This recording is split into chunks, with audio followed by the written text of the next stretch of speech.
所以这些开悟的圣人，他们所有的行为，我们从佛陀他的教学，没有一个不是清净的，所以一定是清净的语言、清净的行为、清净的各种的这种度众生的这个方便。那这样子的一种情况呢，它就会形成一种力量法界清净清净的法界，然后从这个过程里面显现出来呢，接触到这个法的人，或者是接触到这样的行为的人，他就受熏了。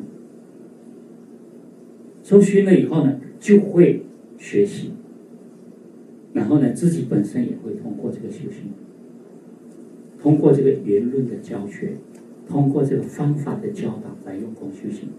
所以这个清净法界本如来熏习，所以就先觉觉后觉。那这个过程里面呢，很清楚的，佛陀告诉我们所有的这个法，我们从这个里面读到，虽然佛陀所说的法有非常浅的所谓的世间的细谈，也有很深的意义细谈。意义细谈肯定是气理的，那么世间细谈气机，为人细谈也气机为主然后对治细谈也很多是为了气机，所以他们一定要连贯到意义细谈，气理又气机。然后我们也发现到说，佛陀在教学，他教的即使是最浅的，他一定为他们铺路。就是说他学了第1年级的时候，他会告诉你2年级、3年级、4年级怎么上去。所以经典都是这样子教学，所以论点呢才能够设立这个次第。那设立这个次第的时候，我们就看到整个教学的过程了。那所以我们呢在学习的时候就要具备这么丰厚的这些理论上的一种理解，至少是一个理解，是一种正见。我们在进入到这个禅这么简单的这个禅的修行，我们才能够真正得到这个受用。不具备这个条件的话呢，你就是利用它的方法。所以你看在坛经里面呢，他连方法都不讲，有方法，什么方法？一行三昧。一行三昧你说它是方法吗？也可以说是方法，因为呢所谓的这个一行三昧应该是维摩经里面讲的，就执行。那么怎么执行？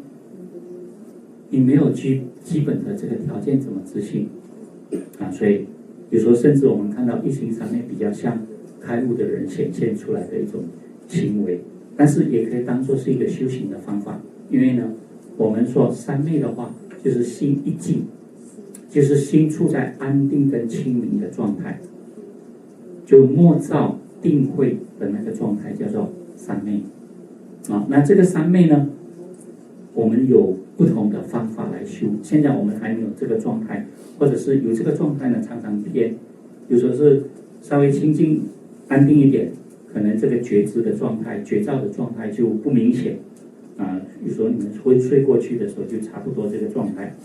然后有时候觉知的状态很明显那个时候心就很乱像平时我们知道很多东西，妄念很多，就跟着它转。别人讲一句话，我们可以追溯到几百句出来那这个是我们的状态，就觉知，但是呢不安定就不是三昧。那如果是安定跟清明同时运作，就默照同时，它就是三昧。那么这种三昧呢，我们现在的状态还没有达到这样，但是三昧也可以是一个修行的方法。所以禅它讲自性清净的思想，讲定慧一体的境界，还有讲到一行三昧的方法。然后方法里面还包括坐禅跟禅定的方法。但是他讲的这个方法呢非常的简单。为什么这么简单？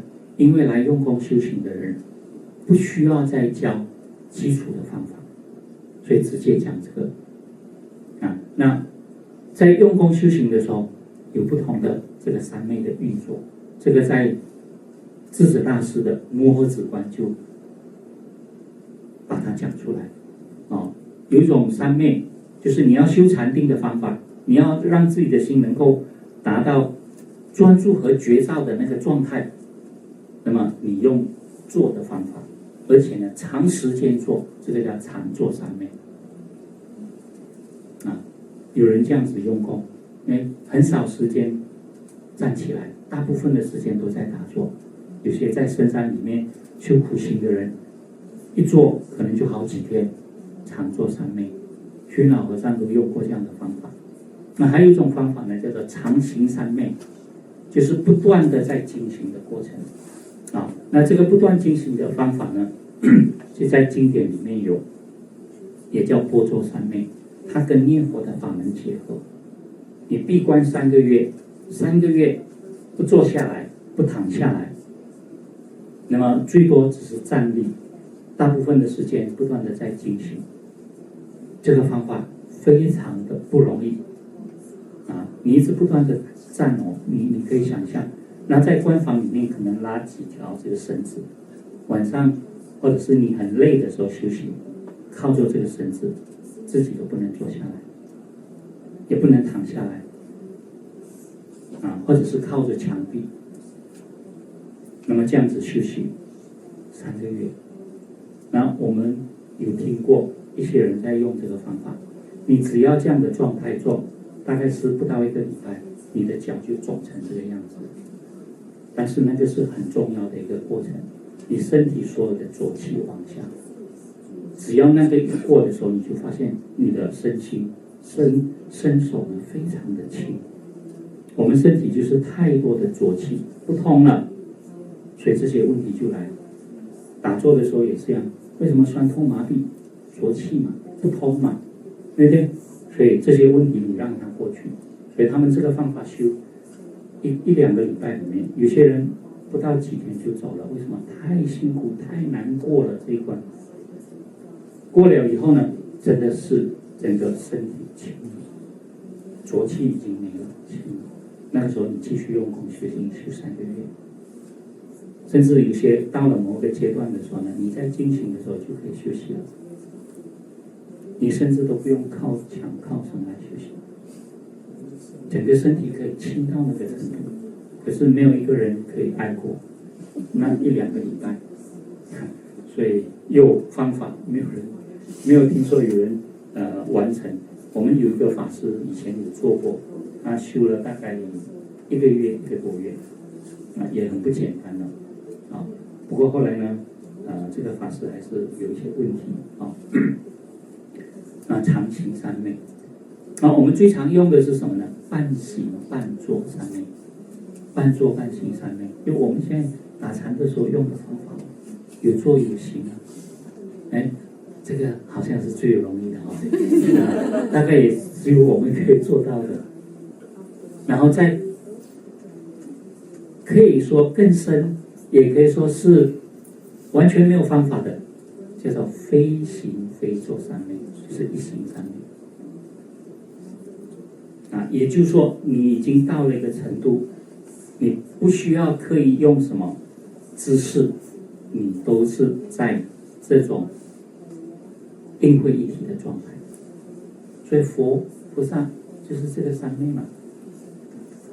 他们不管在什么时候呢，他们都是处在专注和安定跟清明，或者是定慧一体摸到同时的那个状态。但是在这个状态你如果没有见到更深一层的照见这个空性的话呢，你只是一种定而已所以三昧它可以是定，也可以结合这个慧，慧的话就解脱了。所以三昧是方法，也可以是体验，看你是在哪一个程度里面。那么能够做到非行非坐的话呢，那就是你已经整个融合了。不管你在什么状态，你都是在修行。那么这样的方法呢，智者大师后来在讲小止观的时候，他就提到，他没有讲说，他摩诃止观讲非行非坐，就是一行三昧。那么小止观，我们也不知道哪一部论是智者大师在前在后的，因为有人说小子观是他为他的哥哥说的，因为他哥哥好像听这个有点神话了，就听一个仙人说寿命很短了，快要死掉了，所以就智者大师教他这个方法，有点神话。那智者大师命也不长，60几岁就走了，所以他懂这个方法的话，他应该比较长寿。那后来发现说，其实小子观呢，它有一个可能是智者大师自己本身整理的东西，那就是他比较晚定的。另外一个呢是别人帮他整理的，所以把禅波罗蜜的内容简化，然后把天台宗很主要的思想一心三智的观念放在他最后一章，然后第6章呢讲到坐中修跟立缘对境修。坐中修就是半坐半行的上面，立缘对境修可以说是非坐非行的上面，就在日常生活中立任何的缘，什么缘呢？行住坐卧，然后语言，还有坐坐，就是各种其他的动作，除了四位仪以外，还有语言其他的动作，就6种。然后对境呢，6根对6境，在那个状态里面用功修止观，怎么修止，怎么修观啊？他的文字都写得很清楚，你们去把小止观拿来看一看就了解了。那我们就看到一个很重要的这个要点，智者大师的摩诃止观、禅波罗蜜还有小止观里面很多所含的内容，包括6妙门、观环境，我们在看禅宗的这个禅法，很多其实都可以连贯。我自己本身的体会，还观的方法，话头的方法，很像还观的方法，就往内一直不断的问，然后不断的观。那么默照的方法跟静很相似，所以中国的禅法其实是很完整的。那么后来呢，智者的这个六祖大师过后呢，把所有的这些很繁琐的，因为这个小止观算是比较简单了，6妙门也不复杂，但是禅波罗蜜跟摩诃止观里面的内容非常的丰富，也非常的繁琐，那么就把它化为非常简单的一句话：一心三昧。那一心三昧是什么呢？直心。那么你怎么样做到直心？直心的当下一定是定慧一体。那么这个呢，如果我们从修行的角度来看，就是说你证到这个定慧一体，证到这个自性清净就悟。悟的话呢，叫做入毕竟空。入毕竟空的时候呢，灭诸细论，心行出灭，言语道断，任何语言都不能传达了。可是呢，你一定还会再出毕竟空。所以悟的时候呢，是没有任何思维或者是念头可明可说，所以呢，我们才说话头的意思就是一念未生前。所以一念未生前的本来面目是谁？那就是话头要参的。也就是说，我们的心在那种自性清净的那种状态是怎么一回事？我们不知道，因为我们现在已经在杂染的状态里面，所以你要用一个方法，叫做话头，就化身起来的之前，也就是一念未生，所以一个话头叫做一念未生前的本来面目是谁，也可以这样子参。这个是从理上面去了解这个话头，那从事项上去了解呢，就父母未生前的本来面目是谁？为什么要特别强调父母未生前呢？我们现在看我是谁，我的本来面目是谁，你会从这边去看，那会提醒你父母还没有生你以前，也就是说你这个生命体还没有显现出来以前那个当然从有些人就会想歪了所以有些人参这个话头呢，父母未生前的本来面目是谁？发现到自己呢很好动，跟猴子差不多，大概前身就是猴子，所以他本来面目是猴子哦。那这些都是错觉了这个字的意思，因为所有的语言呈现出来，它一定是相对嘛。有相对的话，以我们思考的空间，我们就会去想象很多东西。所以意念未生前，那么一念生起来，一念未生前是自性清净，一念生起来的时候是一心三昧，自性没有第二个念了。所以一切呢都是由自性清净呢很自然很直接的流露了。这个就是佛还有所有开悟圣者的一种呈现。这样子显现出来是为了什么呢？为了要度众生，所以庄严国土，承受众生。它出来的时候显现出来的都是方便。那所以我们跟这类的圣者在一起的时候呢，他所讲的每一句话都是自性流露的，这是一心三昧，都是他的清净自性显现出来的。那你有没有这个体验？你找到有这个体验的老师，他马上就知道你转了多少个念头都知道。所以那些参禅有了一点点体验，马上跑去找老师要求印证。这个老师有体验的话，就知道你那一句话有多少个念头了，肯定不是这意念的，不是直心的。那如果你的这种状态他也印证你的话，表示他也没有这个体验。如果他真是有这个体验的话，你来的时候呢，你走进来他就知道对不对了。因为你的行为，你是不是在这个状态里面很清楚的，有时候不用你讲话。所以你看公安里面有时候这个学生一进来，老师一脚就把他踢出去了。为什么？不要来，你现在还不是多疑的。等到学生有体验了以后呢，他让他进来了。所以我们就知道这种情况。那我们现在很难想象，为什么呢？因为我们现在呈现出来的这个杂染，然后我们把它传达出来的时候，经过多少念呢？我们几乎算不出来。因为呢，每一句话，每一个我们现在在思维里面或者意识里面所能够觉察到的念呢，其实是一团的这个念，很杂然的，或者是有一些部分比较好的、比较清净、比较善的，然后组合起来。你们自己回去坐下来看一看，你的妄念有这么那么多，然后你继续往下修的时候呢，发现它不只是多，一些呢，你升起来的时候，你说哇，我竟然是那么坏的人，这么邪的念头都会出来。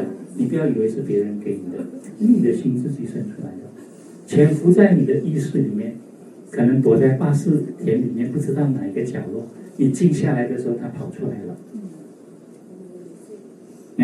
你真的是直性流露吗？